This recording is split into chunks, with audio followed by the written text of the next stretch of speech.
его помять, потрогать, какой он мягкий. 13 яшьлек Алексей бындай сарала икенсе тапкыр катнаша. Хамыр ашы белән булышырга бик яратһа, киләсәктә үҙен икенсе һөнәри итеп күрә. Я будущий мэр. Я делаю тесто для пиццы. Я хотел сделать 4 колбасы. Но я хотел бы соус.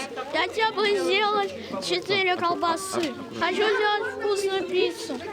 Алтынсы класста укусы Алексейдің башка шөгыльләре лә бихисап: спорт, агас эшкәртү, һүрәт төшерү, шашка менән мавыгырга мөмкинлекләрнең сикләнүе сик куймай. У Алёши необычный диагноз – это орфанное заболевание, синдром Орфана.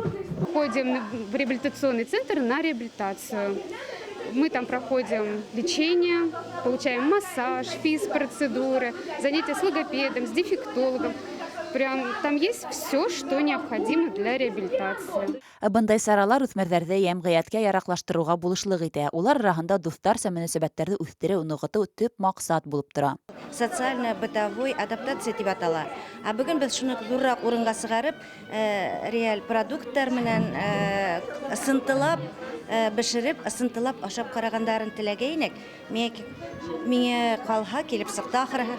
Диагноздар төрлөсә. Бында бар аутизм диагнозы менән эпилепсия, детский церебральный паралич, травманан һуң балалар бар.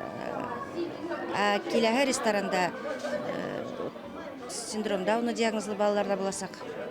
Мөмкинлектәре сикләнгән балалар һәр нәмәгә бар һәләттәрен һәм күңел йылыһын һалып башҡара. Уларҙың мөмкинлектәре сикле булһа ла, йәшәүгә ынтылыштары ҙур. Гүзәл Ишкинина, Вадим Юмадилов, Зарима Хисматуллина, Хәбәрҙәр, Башҡортостан.